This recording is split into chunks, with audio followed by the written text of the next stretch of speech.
Most people believe that when life enters a strange silence, something has gone wrong. They look around, see others producing, celebrating, moving forward, and feel they've been left behind. They mistake this emptiness for failure. But Carl Jung understood something colder and more precise. This uncomfortable silence which makes you doubt everything that has ever been is not the end of anything. It is the beginning of the most important chapter of your existence. And the most disturbing part is that it never arrives with fireworks. It arrives with a stillness that others cannot see. You are not late. You are being dismantled. And what is being dismantled is exactly that which could no longer sustain who you are becoming. The silent crisis is not a punishment. It is the invisible architecture of a new identity being erected from within, while on the outside, everything seems to have stopped. This video will show you with clinical precision why this phase that feels like stagnation is, in fact, the most sacred interval of your life, and why those who understand this exact point never return to living as they did before. There is a crossing that no map records. It happens between two versions of you, the one that has already died inside and the one that has not yet been born on the outside. Jung called this territory liminal space, a place where the old ego no longer responds, but the new identity does not yet have a voice. And it is precisely there that most people freak out, because the Western mind was not trained for the interval, it was trained for the result. So when it encounters silence, it interprets it as defeat. But observe with coldness what is actually happening. You haven't lost strength, you have lost utility for the old molds. The goals that moved you no longer move you. The people who made sense sound empty. The pleasures that worked now bother you. This is not disguised depression. This is the psyche beginning to demolish structures that no longer fit your inner size. It is not you who is breaking. It is the old house that is falling, and it needs to fall. The mistake is thinking that this phase needs to be resolved quickly. You try to run to fill the void. You download courses, enter hurried relationships, change jobs, change cities, change your appearance. But nothing fills it, because nothing external can fix an internal crossing. Jung was surgical in observing this. When the unconscious initiates a reconstruction, any attempt at escape only prolongs the crossing. What the soul asks for is not distraction. It is presence. And presence hurts because presence forces you to face what you have been avoiding since childhood. Note the cold detail. In this period, life looks the same to those looking from the outside. You continue working, answering messages, smiling in photos, but inside, something essential is saying goodbye. A part of you is dying, the performance-driven part, the obedient part, the part that learned to shrink itself to fit the molds. And the mourning of this silent death is what others call a difficult phase. But it is not a phase, it is metamorphosis. And metamorphosis, by definition, is done in the dark. Every real transformation begins when suffering forces a recalibration of values. Not because you suddenly matured, but because the pain made it unsustainable to continue believing in what you believed. People romanticize self-knowledge as if it were an illuminated path. Jung observed the opposite. It is an erosion. Pain does not teach you. Pain merely reveals what was always a lie.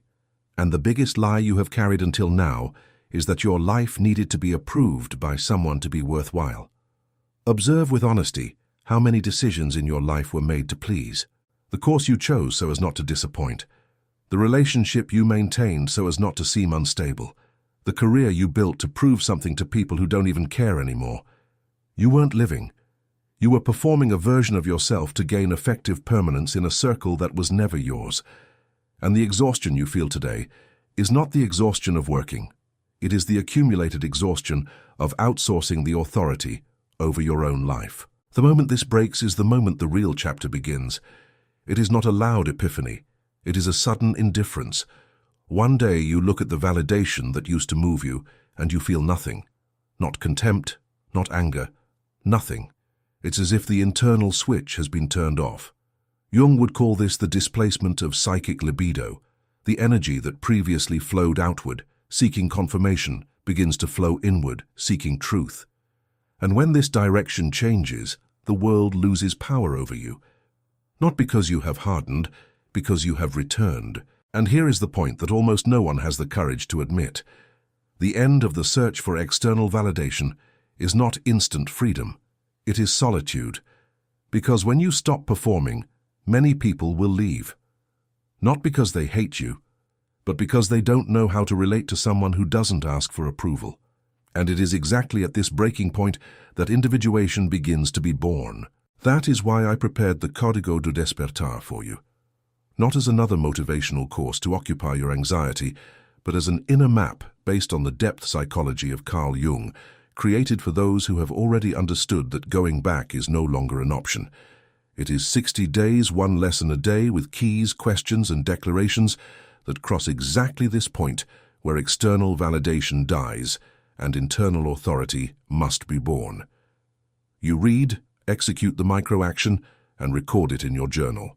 It is the practical path of individuation, made for those who are going through this silent phase and feel they need an honest compass, not more noise. The link is in the first pinned comment of this video. If you recognize this turning point, leave only the word crossing below. This comment is your first commitment to who you are becoming, and while external validation dissolves, something quieter begins to operate from within. People mistake this period of quietude for stagnation, but what is happening is the exact opposite. You are being structured, like a subterranean foundation that no one sees, but which sustains everything that is to come. Jung observed with that patience of someone who studied the psyche as one studies geology, that apparently empty periods are precisely those in which psychic matter becomes dense enough to support weight. And the weight we are talking about here is not metaphorical. It is the weight of a larger life. Most people never reach the next chapter, simply because they haven't developed enough ground to step on it. They achieve something big and collapse because the internal structure didn't keep up. It's like putting a 20-story building on top of a house foundation. The pressure of the new life crushes those who did not go through the silence. Therefore, this phase that seems stuck is, in fact, invisible engineering. You are not wasting time. You are being prepared to carry what is yet to arrive. Observe the cruel detail. Those who skip this phase, sabotaging it with constant stimuli, distractions, hurried relationships, random projects, always return to the same point. Because the psyche doesn't let it pass. It demands silence one way or another. You can delay, but you cannot escape. Jung understood this with an almost clinical coldness. What is not faced in the conscious returns as fate, and fate, when it collects dearly. Accepting the silence is not passivity. It is strategy. It is allowing the invisible architecture to complete its work before you try to step on top of it. And there, in the midst of this period of silent strengthening, something strange begins to happen. You realize you can tolerate things that used to destroy you. A criticism that once left you feeling bad for 3 days now passes through you and moves on. A rejection that once knocked the floor out from under you now becomes just information. This is not insensitivity. It is psychic maturity.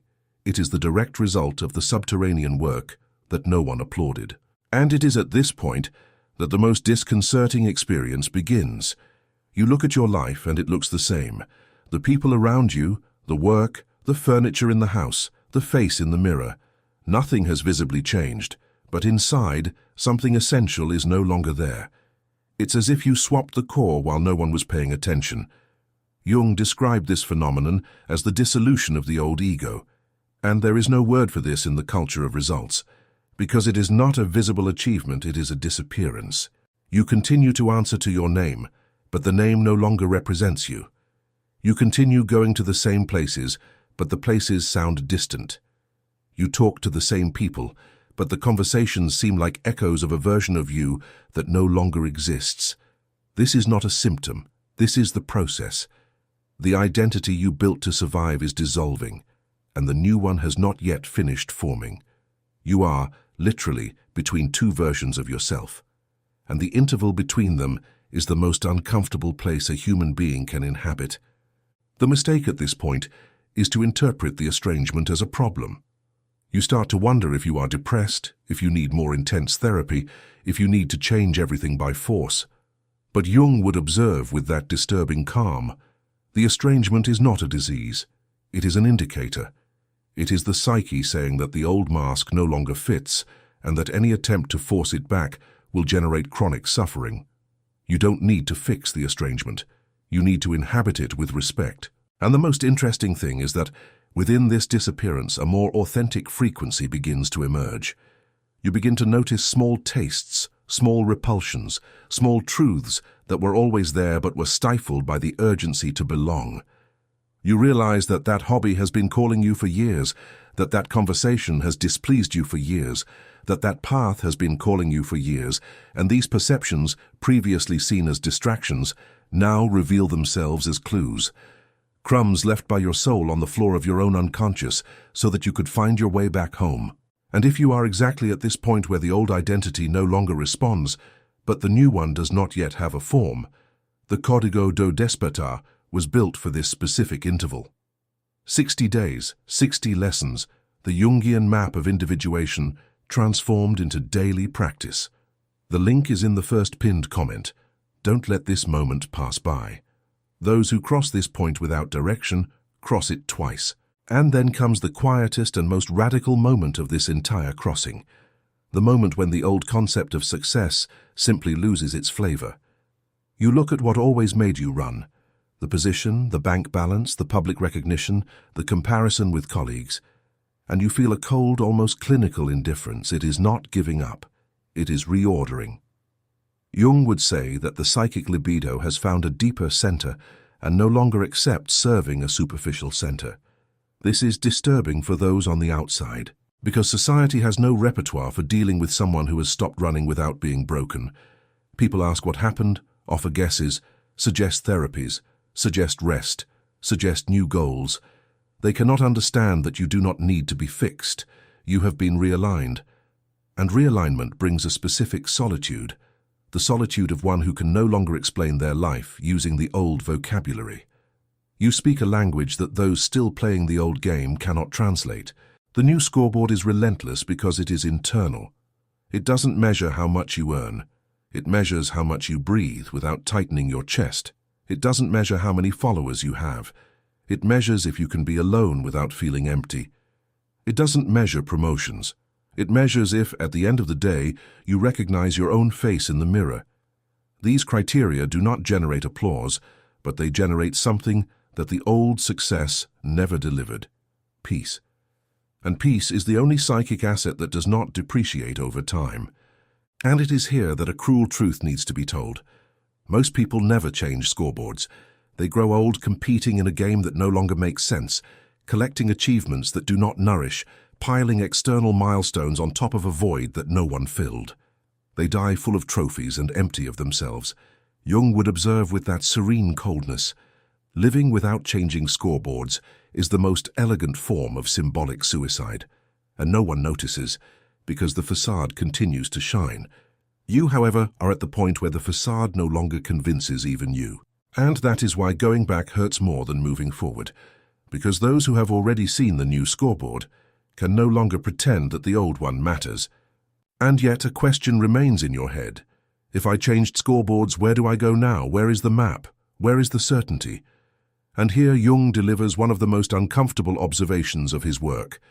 You want certainty because you were trained to be afraid of the unknown. But the soul operates exactly in the unknown. That is where it creates.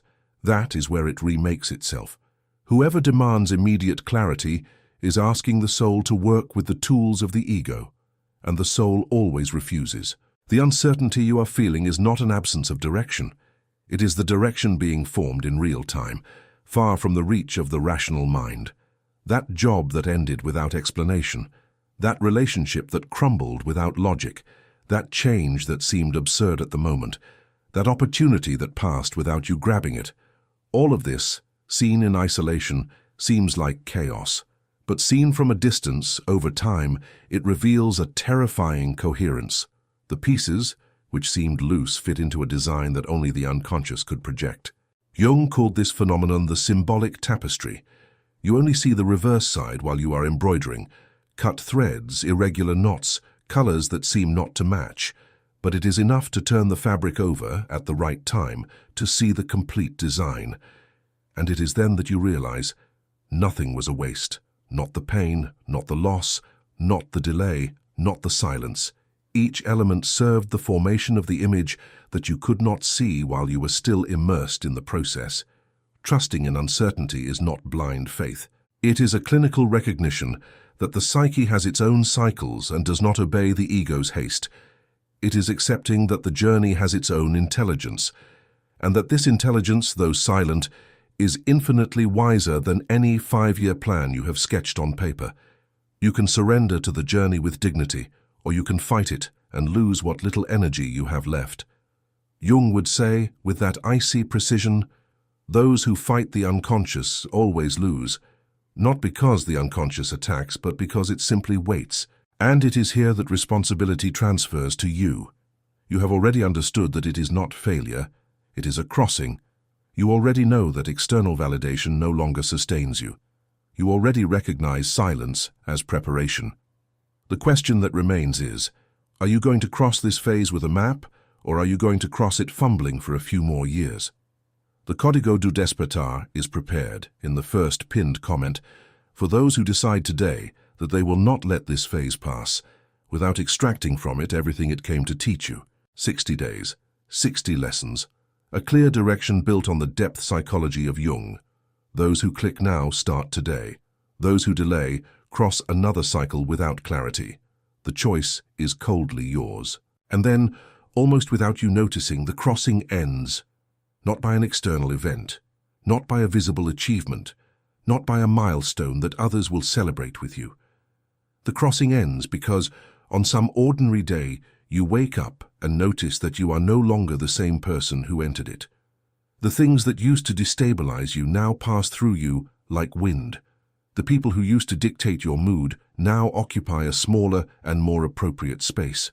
The decisions that used to paralyze you are now born almost naturally, with a clarity you didn't have before. And the strangest thing, you don't celebrate, you simply recognize. Jung understood with precision that real integration does not come with fireworks. It comes as a new silence, denser, more stable. It is the silence of one who no longer needs to prove, no longer needs to perform, no longer needs to justify. You look back and perceive each knot of the crossing with an almost strange tranquility, like someone observing an old landscape that no longer hurts. The pain was not erased, it was digested, and what was digested became substance. Psychic substance, internal fuel, ground. The best chapter of your life will never be announced. It begins in silence, crosses in silence, and settles in silence, because it does not belong to the part of you that needs to tell. It belongs to the part of you that finally learned to inhabit. And those who inhabit do not need to scream. Those who inhabit simply are. And being, in the Jungian sense, is the only real form of success.